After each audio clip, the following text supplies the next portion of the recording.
বন্ধু তোমাদের সকলকে শুভেচ্ছা জানাচ্ছি। আজকে আমরা বন্ডিং ইন মেটাল চ্যাপ্টারটি নিয়ে আলোচনা করব। প্রথমে আমরা যে বিষয় নিয়ে আলোচনা করব সেগুলো একটু জেনে নেই।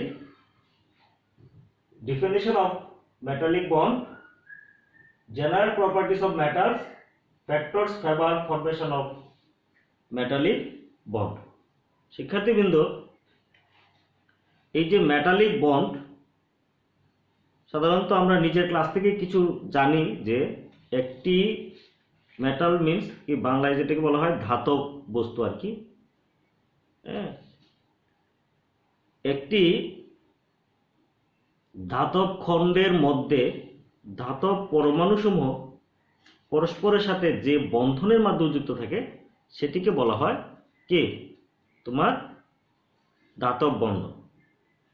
আমরা যদি বিষয়টি আরো ক্লিয়ার করে বলি, একটি ধাতব ক্রিস্টালে ধাতব পরমাণুসমূহ পরস্পরের সাথে যে শক্তি দ্বারা যুক্ত থাকে সেটি হলো মেটালিক বন্ড বা ধাতব বন্ধন। শিক্ষার্থীবৃন্দ, আমরা সবাই জানি যে এই যে ধাতব বন্ধন এটি একটি বিশেষ প্রকারের বন্ধন। এখানে ধাতব ক্যাটায়ন থাকে এবং ধাতব ক্যাটায়ন এর চারপাশে থাকে এর বহিস্থ শক্তি স্তরের ইলেকট্রন সমূহ। এগুলো ধাতব পরমাণুকে চারদিকে ঘিরে সঞ্চরণশীল অবস্থায় থাকে। তাহলে আমরা বলতে পারি যে ধাতব স্ফটিকে ধাতব ক্যাটায়ন মুক্তভাবে সঞ্চরণশীল ইলেকট্রনের মধ্যে বিদ্যমান যে ইলেকট্রোস্ট্যাটিক ফোর্স অর্থাৎ স্থির বৈদ্যুতিক যে আকর্ষণ যা ধাতব পরমাণুসমূহকে একত্রিত রাখতে সাহায্য করে সেটিকে বলা হয় ধাতব বন্ধন। আমরা একটু বিষয়টি দেখে নেই। যেমন মনে করো, আমরা যদি সোডিয়াম ধাতুকে ধরি, সোডিয়ামের ইলেকট্রন বিন্যাস আমরা জানি, তোমরা জানো 1s2 2s2 2p6 3s1। এই ইলেকট্রনটি এখানে দেখতে পাচ্ছি যে সর্বশেষ শক্তি স্তরে তার একটি ইলেকট্রন থাকে। এই ইলেকট্রনটি এরকম, খেয়াল করো, যখন সে বের হয়ে যায় তার অরবিটাল থেকে, তখন সে Na+। এরকম আমরা যদি এটি ধাতব পরমাণুর নিউক্লিয়াস ধরি তাহলে তার চারপাশে এরকম এই ইলেকট্রনটা এখানে রাখলাম, এটা Na+, এটা ইলেকট্রন Na+। তাহলে এইখানে একটা সোডিয়াম আয়ন, এটা ইলেকট্রন, সোডিয়াম আয়ন, এটা ইলেকট্রন, এটা ইলেকট্রন, এটা সোডিয়াম আয়ন, এটা ইলেকট্রন, এটা ইলেকট্রন, এটা সোডিয়াম আয়ন। শিক্ষার্থীবৃন্দ, এখানে দেখো এই যে ধাতব ক্যাটায়ন আর এই যে নেগেটিভ ইলেকট্রন, ধাতব ক্যাটায়ন নেগেটিভ ইলেকট্রন, ধাতব ক্যাটায়ন নেগেটিভ ইলেকট্রন, এদের মধ্যে একটা ইলেকট্রোস্ট্যাটিক ফোর্স অর্থাৎ স্থির বৈদ্যুতিক আকর্ষণ, এটা খেয়াল করো, এই ধনাত্মক এবং ঋণাত্মক, ধনাত্মক এবং ঋণাত্মক, ধনাত্মক এবং ঋণাত্মক এই ইলেকট্রনগুলো কিন্তু সর্বদা এখানে সঞ্চরণশীল বা গতিশীল। কিন্তু আমরা দেখতে পাচ্ছি যে একটি ক্যাটায়নের চারপাশে এই ঋণাত্মক ইলেকট্রনগুলো পরিবেষ্টিত, ফলে তাদের মধ্যে এই ধনাত্মক চার্জযুক্ত ক্যাটায়ন এবং ঋণাত্মক চার্জযুক্ত ইলেকট্রনের মধ্যে একটি ইলেকট্রোস্ট্যাটিক ফোর্স কাজ করে, যে ইলেকট্রোস্ট্যাটিক ফোর্সের কারণে এই বন্ধনটি সৃষ্টি হয়। এটিকে বলা হয় ধাতব বন্ধন বা মেটালিক বন্ড। শিক্ষার্থীবৃন্দ, এরপর আমরা আসবো জেনারেল প্রপার্টিজ অফ মেটাল। আমরা একটি মেটালের কি কি প্রপার্টিজ সম্পর্কে আমরা জানি। যেমন কি কি প্রপার্টিজ থাকতে পারে, এটি যে কোনো মেটাল বা ধাতব বস্তুকে যদি আমরা হাতে নিই দেখব যে তার একটা উজ্জ্বল বা লাস্টার ছড়িয়ে পড়ে সেটা থেকে, অর্থাৎ এটা জল জল করে। তাহলে ধাতব সমূহের এই পৃষ্ঠতলের দৃশ্যমান আলোর যে রিফ্লেক্টর হিসাবে এটি কাজ করে, অর্থাৎ ধাতব পৃষ্ঠতলের মধ্যে যদি আলোক রশ্মি পড়ে সেটি একটি গুড রিফ্লেক্টর হিসেবে কাজ করে, অর্থাৎ ধাতব, এটিকে আমরা বলছি কে তোমার মেটালিক লাস্টার। তাহলে এখানে আমরা যদি এটি দেখি জেনারেল প্রপার্টিস অফ মেটাল,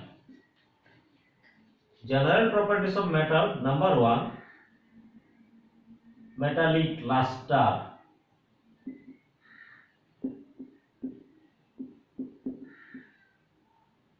এটাকে বলা হয় ধাতব উজ্জ্বলতা।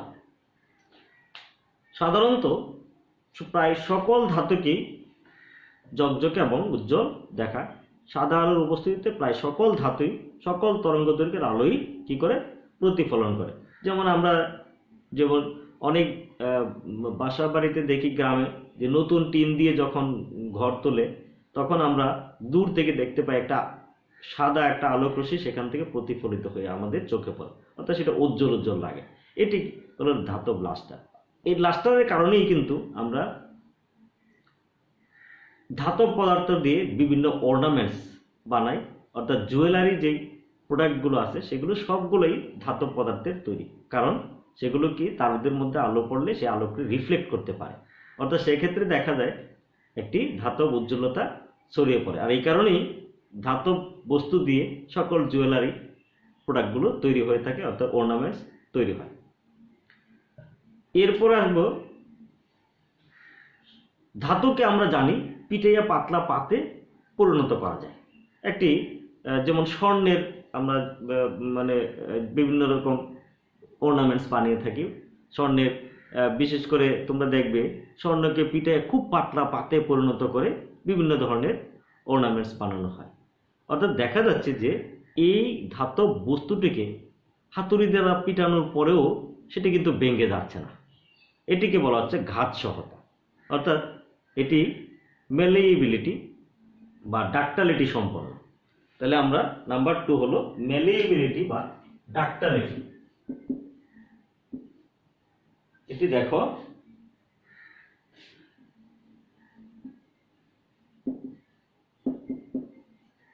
বা और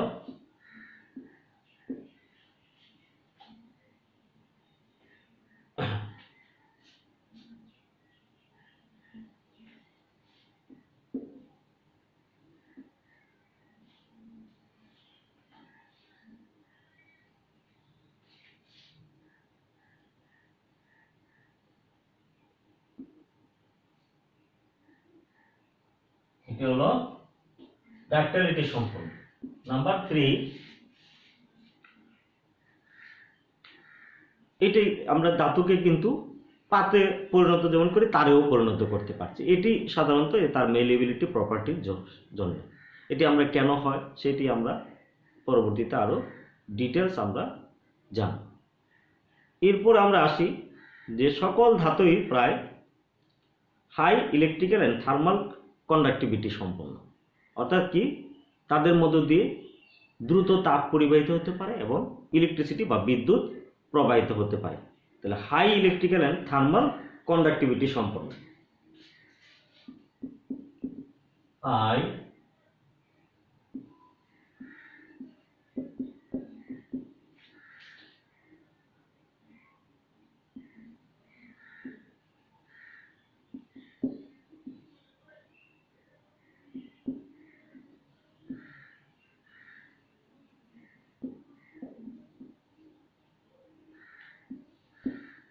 high electrical and thermal conductivity সম্পন্ন। আমরা জানি যে ধাতব বস্তুর মধ্যে মুক্তভাবে সঞ্চরণশীল ইলেকট্রন থাকে। এই ইলেকট্রনের মাধ্যমে যে কোনো তড়িৎ উৎস থেকে এক উৎস থেকে অন্য উৎসের দিকে এই ধাতব বস্তুর মাধ্যমে তড়িৎ প্রবাহিত হতে পারে ইলেকট্রনের চলাচলের মাধ্যমে। এরপর আসি আমরা যে থার্মাল কন্ডাক্টিভিটি। এখানে দেখা যায় যে তাপ শক্তিও স্বতঃস্ফূর্তভাবে ধাতুর এক প্রান্ত থেকে অন্য প্রান্তে তাপ শক্তিও পরিবাহিত হতে পারে। এটি ধাতুর একটি প্রপার্টিস। এরপর আমরা আসবো মেল্টিং অ্যান্ড তোমার বয়লিং পয়েন্টস অ্যান্ড ডেন্সিটি। সাধারণত ধাতব বস্তুর মেল্টিং পয়েন্ট একটু বেশি হয়ে থাকে। আমরা যদি তুলনা করি যে এদের উচ্চ গলনাঙ্ক এবং স্ফুটনাঙ্ক বিশিষ্ট হয় এরা। হ্যাঁ, তবে সমযোজী এবং আয়নিক যৌগের সাথে যদি তুলনা করি তাহলে ধাতুর গলনাঙ্ক এবং স্ফুটনাঙ্কের মান মোটামুটিভাবে মধ্যম পর্যায়ের। হ্যাঁ, ধাতুসমূহ সাধারণভাবে উচ্চ ঘনত্ব মানে হাই ডেন্সিটি বিশিষ্ট হয়, যেটা আমরা দেখেই বুঝতে পারো সকল বস্তুর চেয়ে অন্যান্য বস্তুকে ধাতু দিয়ে ভাঙা যায়। অর্থাৎ ধাতু এই যে পরমাণু সমূহের মধ্যে তাদের যে ডেন্সিটি সেটি কিন্তু অন্যান্য যৌগের তুলনায় একটু বেশি, এবং কোভালেন্ট তোমার কম্পাউন্ড এবং আয়নিক কম্পাউন্ডের তুলনায় এটি মাঝামাঝি। অর্থাৎ এখানে আমরা খেয়াল করব যে ধাতুর গলনাঙ্ক কত। ধাতুর গলনাঙ্ক সাধারণত ম্যাক্সিমামে দেখবে যে তোমার এই 600 থেকে 2000-এর মধ্যে, বা মানে তোমার বিশেষ করে 250 মানে 2500-এর মধ্যে সকল ধাতুর গলনাঙ্ক এই তাপমাত্রায় গলে থাকে। কিন্তু আয়নিক যৌগের গলনাঙ্ক কিন্তু এর চেয়ে বেশি হতে পারে।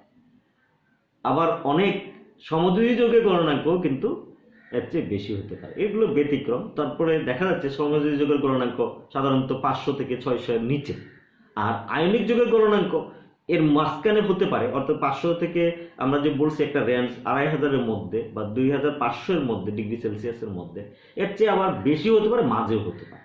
আমাদের এই ধাতব বস্তুর সময় গলনাঙ্ক কিন্তু এই 600 থেকে তোমার কিসের মধ্যে 2500 ডিগ্রি সেলসিয়াস, কোনো কোনো ক্ষেত্রে তোমার আরো কম হতে পারে।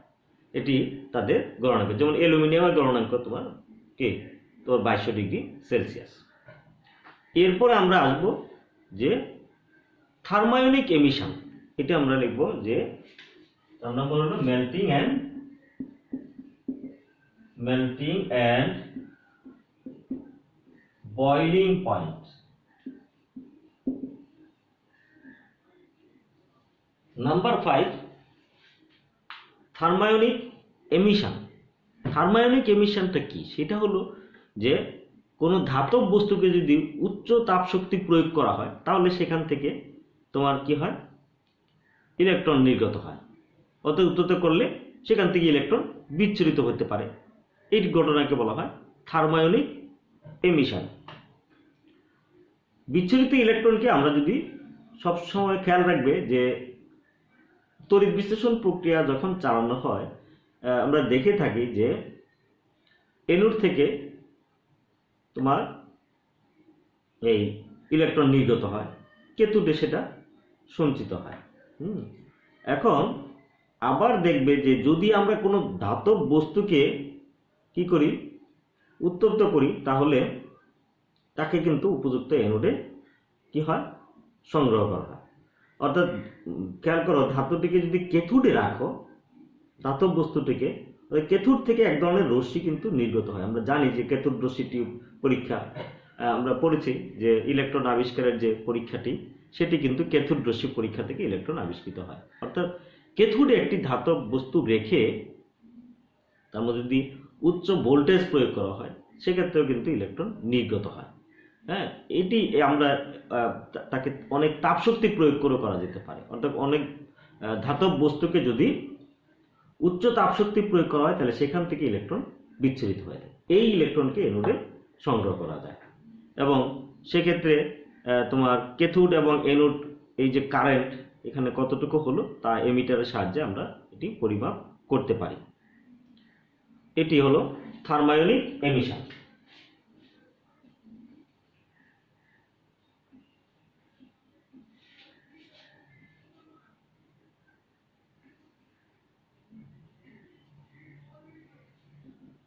নাম্বার 6 হলো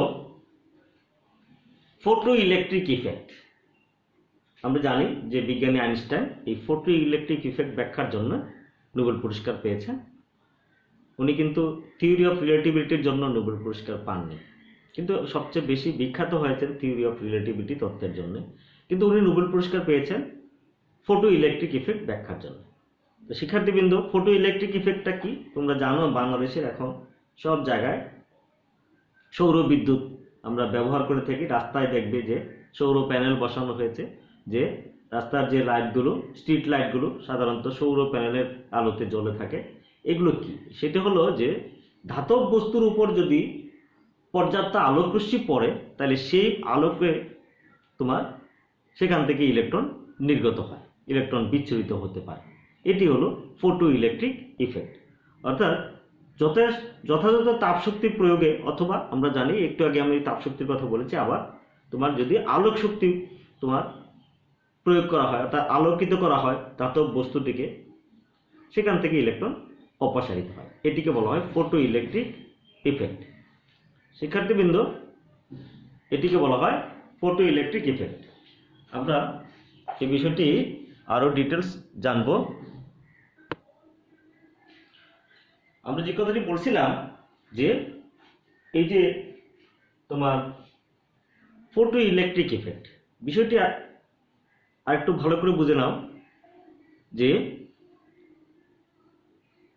আমরা যে আলোক শক্তি প্রয়োগ করব, সে এটিকে আমরা সাধারণত ইরাডিয়েটিং লাইট বলা হয়, অথবা রেডিয়েট লাইট বলা হয়। এই যে ইরাডিয়েট লাইট যদি তার কম্পন সংখ্যা বা এর শক্তির উপর কিন্তু নির্ভর করবে। অর্থাৎ কতটুকু শক্তি প্রয়োগ করলে এই যে ধাতব পরমাণুর অরবিটালের যে ইলেকট্রন, সেই ইলেকট্রনটির সাথে নিউক্লিয়াসের যে স্থির বৈদ্যুতিক আকর্ষণ, অর্থাৎ ধনাত্মক আয়ন, সাধারণত এটাকে আমরা বলি অ্যাটমিক কোর, পরমাণুর মধ্য থেকে, ধাতব পরমাণুর মধ্য থেকে তার যে বহিঃস্থ শক্তি স্তরে আমরা জানি লুজলি বাইন্ডেড ইলেকট্রন থাকে, একটা, দুইটা বা তিনটা ইলেকট্রন থাকে। এই ইলেকট্রনগুলোর সাথেই আমরা বলছি যে ধনাত্মক চার্জযুক্ত যে নিউক্লিয়াস, হ্যাঁ, সেটার একটি স্থির বৈদ্যুতিক আকর্ষণ। ধনাত্মক এই ইলেকট্রন মানে এই বহিঃস্থ শক্তি স্তরের ইলেকট্রন যদি লুজলি বাইন্ডেড থাকে, অর্থাৎ শিথিল বন্ধনে আবদ্ধ থাকে, সেগুলো যদি বের হয়ে যায়, বের হয়ে যাওয়ার পরে ওই পরমাণুটা কিন্তু ধনাত্মক চার্জে চার্জিত হয়, তখন সেটাকে আমরা বলি অ্যাটমিক কোর। এই যে অ্যাটমিক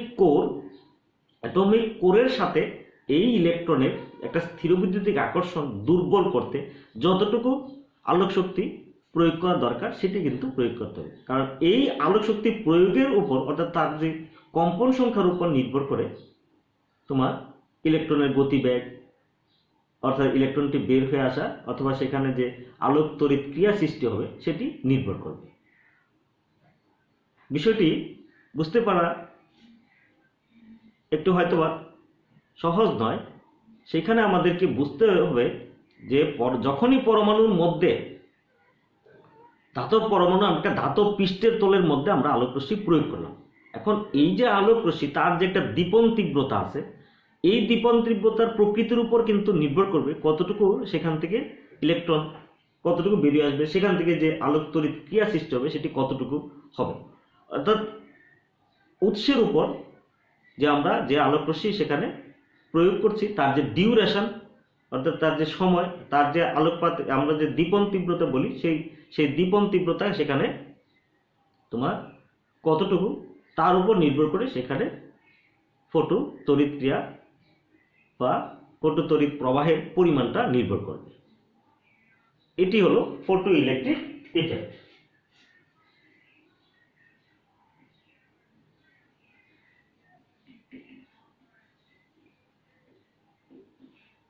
এরপর আছে শিক্ষার্থীবৃন্দ, একটু খেয়াল করবে যে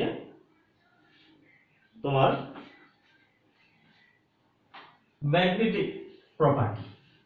আমরা জানি প্রায় অধিকাংশ ধাতুই ম্যাগনেটিক প্রপার্টি শো করে,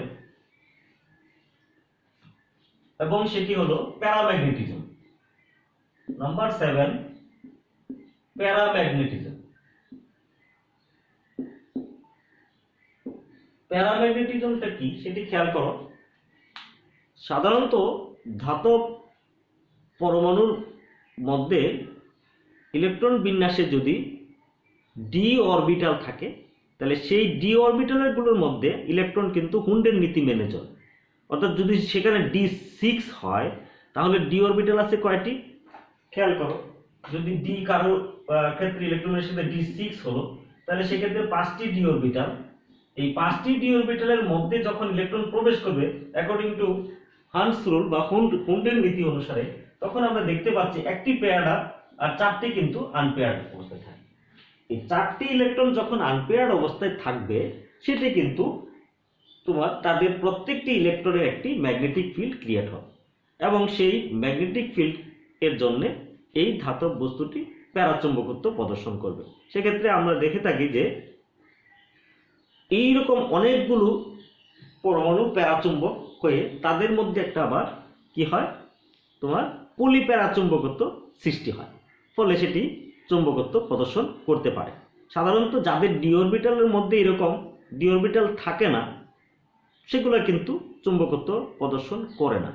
এবং ডি অরবিটালের মধ্যে তোমার কি যদি আনপেয়ার্ড ইলেকট্রন অর্থাৎ বিজোড় ইলেকট্রন থাকে, তখনই সেটা প্যারাচুম্বকত্ব প্রদর্শন করে। অর্থাৎ যে সকল ধাতুর মধ্যে ডি অরবিটাল থাকবে এবং ডি অরবিটালে তোমার ইলেকট্রন বিস্তৃত হয়, ইলেকট্রন যখন থাকে সেখানে ডি অরবিটাল যখন একদম পূর্ণ অথবা অপূর্ণ না থাকে, অর্থাৎ আংশিক পূর্ণ থাকে, সেই সকল ধাতব বস্তুর ক্ষেত্রে দেখা যায় এই ধাতব বস্তুগুলো কি তোমার প্যারাচুম্বকত্ব প্রদর্শন করে। আবার যেগুলো একদম পরিপূর্ণ থাকে তাদের ইলেকট্রন, সেগুলো ডায়াচুম্বকত্ব অর্থাৎ চুম্বক ক্ষেত্রে এরা বিকর্ষিত হয়। আর প্যারাচুম্বকত্ব হলো একটি বহিস্থ চুম্বক ক্ষেত্রে এটি এরা স্থাপন করলে বহিস্থ চুম্বক ক্ষেত্র দ্বারা এরা আকর্ষণ অনুভব করে, এটিকে বলা হয় প্যারাচুম্বকত্ব। এবং এটি সৃষ্টি হয় সাধারণত যদি তাদের মধ্যে বিজোড় ইলেকট্রন থাকে, অর্থাৎ অযুগ্ম ইলেকট্রন বা আনপেয়ার্ড ইলেকট্রন সেখানে তোমার থাকে, সেটা হলো প্যারাচুম্বকত্ব।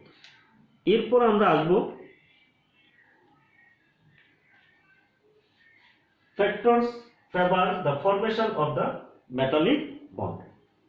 এই যে মেটালিক বন্ড সৃষ্টি হওয়ার জন্য কি কি ফ্যাক্টর সেখানে কাজ করে, সেটা আমরা একটু জেনে নিই। নাম্বার 3, ফ্যাক্টরস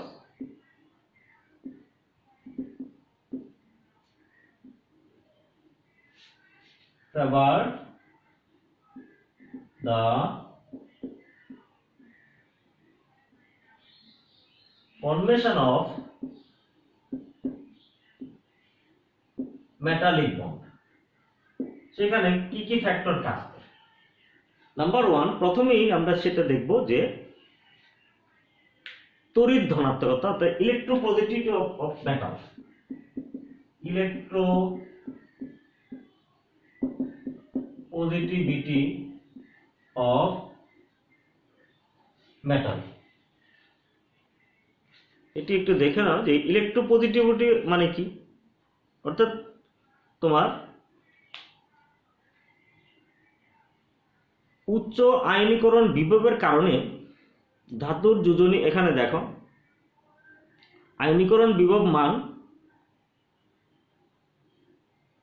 অর্থাৎ ধাতুর যে আয়নীকরণ বিভব, অর্থাৎ ধাতব পরমাণু থেকে একটি ইলেকট্রন অপসারণ করতে যে পরিমাণ শক্তির প্রয়োজন হয়, তোমরা সেটা জানো যে আয়নীকরণ বিভব বলতে কি বোঝায়।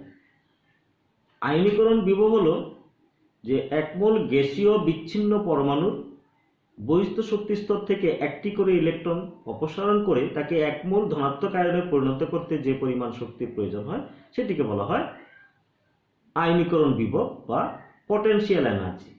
যদি লয়ার পটেনশিয়াল এনার্জি হয় তাহলে সেগুলো কি হয়, হাই ইলেকট্রোপজিটিভিটি সম্পন্ন হয়। যাদের খেয়াল করো উচ্চ আয়নীকরণ বিভব হলে ইলেকট্রোপজিটিভিটি কম হবে, মানে তোমার যদি এই যে ইলেকট্রোপজিটিভিটি মানে কি সহজে ইলেকট্রন দান করার যে প্রবণতা, সেটি কিন্তু যদি হায়ার তোমার পটেনশিয়াল এনার্জি থাকে তাহলে সেক্ষেত্রে তার লয়ার ইলেকট্রোপজিটিভ হতে হয়, অর্থাৎ সেই ইলেকট্রন দান করতে চাইবে না। কিন্তু যদি লয়ার তোমার পটেনশিয়াল এনার্জি হয়, অর্থাৎ আয়নীকরণ বিভব সেক্ষেত্রে নিম্ন হয়, তাহলে তাদের উচ্চ তড়িৎ ধনাত্মকতা সম্পন্ন হবে, অর্থাৎ সহজেই সেই ধাতব পরমাণুর বহিস্থ শক্তি স্তরে ইলেকট্রনটি অপসারিত হতে পারে।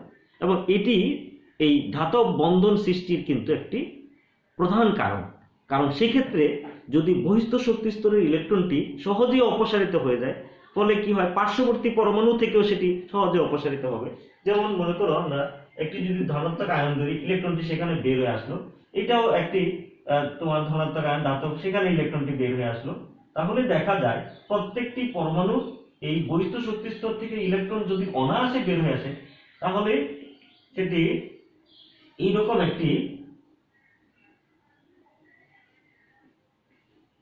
একটি গঠন সে তৈরি করবে, অর্থাৎ সহজে ইলেকট্রনটি তার এই সমগ্র অংশে ইলেকট্রনটি তোমার সঞ্চরণশীল অবস্থায় থাকবে, এবং সেই ক্ষেত্রে তখন অ্যাটমিক কোরের সাথে তার একটি স্থিরবৈদ্যুতিক আকর্ষণ বল সৃষ্টি হয়, এবং এটি যেই পরমাণুর ক্ষেত্রে, যেই ধাতব বস্তুর ক্ষেত্রে এটি সহজে হয়ে থাকে, সেই বন্ধনটা সেখানে কিন্তু ধাতব বন্ধন শক্তিশালী হবে।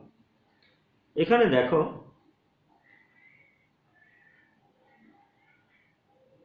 উচ্চ তড়িৎ ধনাত্মক যেটা সেটা হলো, অর্থাৎ যদি আমরা লোয়ার পটেনশিয়াল এনার্জি সম্পন্ন হয়, তাহলে তোমার অধিক সঞ্চরণশীল কি তোমার ইলেকট্রন সেখানে বের হয়ে আসবে। এবং আমরা জানি যে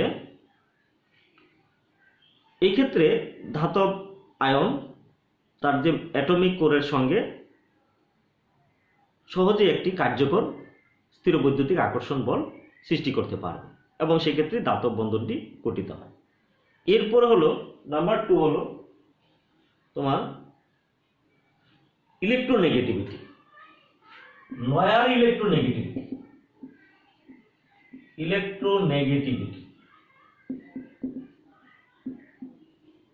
এখানে ইলেকট্রোনেগেটিভিটি অফ মেটাল এটি হতে হবে সবচেয়ে কম, অর্থাৎ লোয়ার ইলেকট্রোনেগেটিভিটি। আর ইলেকট্রোপজিটিভিটি অফ মেটাল এটা হতে হবে হায়ার ইলেকট্রোপজিটিভিটি সম্পন্ন, সেক্ষেত্রে মেটালিক বন্ডটি সৃষ্টি হয়। এখানে আমরা দেখতে পাই সকল ধাতুর ক্ষেত্রে ইলেকট্রোনেগেটিভিটি একদমই কম, অর্থাৎ তারা কোনো ইলেকট্রন গ্রহণ করতে চায় না, ইলেকট্রন শেয়ারও করে না, ফলে তাদের ইলেকট্রোনেগেটিভিটির মান একদমই কম।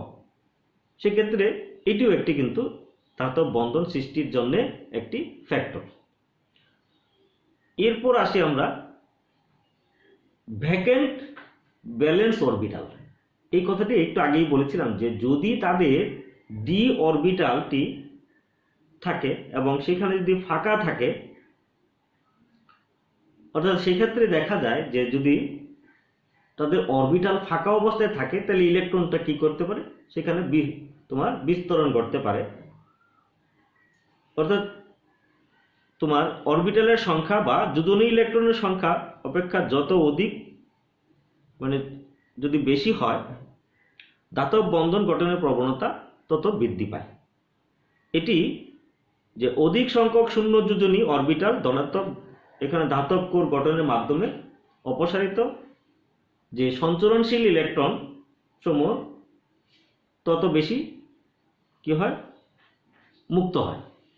অর্থাৎ সেক্ষেত্রে খেয়াল রাখবে যে যদি ফাঁকা অরবিটাল থাকে, ওই ফাঁকা অরবিটাল ইলেকট্রনটাকে ট্রানজিশন হওয়ার জন্য তার একটা প্রবণতা থাকে, অর্থাৎ সে অল্প শক্তি প্রয়োগ করেই সেই ফাঁকা অরবিটালে সে যেতে পারে, অর্থাৎ সেখান থেকে সে বের হয়ে আসতে পারে। এক্ষেত্রে দেখা যায় ইলেকট্রনের একটা তোমার কাইনেটিক এনার্জিটা বৃদ্ধি পায়, যত বেশি কাইনেটিক এনার্জি বৃদ্ধি পাবে এবং সেক্ষেত্রে সে তোমার কি অধিক স্থান জুড়ে সে সঞ্চরণশীল অবস্থায় থাকতে পারবে, ফলে ধাতব বন্ধন গঠনের প্রবণতা কিন্তু এক্ষেত্রে সৃষ্টি হয়। এরপর আসি যদি তোমার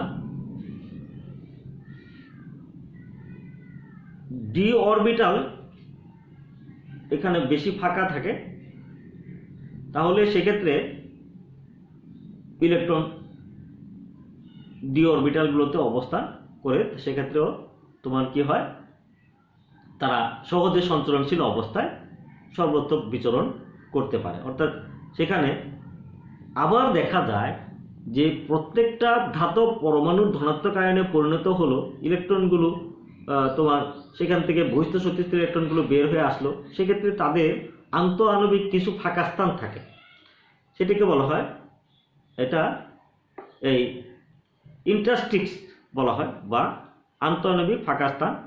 এই ফাঁকা স্থানগুলোতে দেখা যায় যে ইলেকট্রনগুলো সঞ্চরণশীল অবস্থায় অবস্থান করতে পারে, অর্থাৎ সেখানে একটা স্পেস তৈরি হয়ে যায় ইলেকট্রনগুলোকে যাওয়ার ফলে। এই স্পেস তৈরি হওয়ার কারণে সেখানে কিন্তু ইলেকট্রনগুলো সহজেই যেতে পারে, ফলে তাদের মধ্যে ধাতব বন্ধন গঠনের একটা প্রবণতা সৃষ্টি হয়।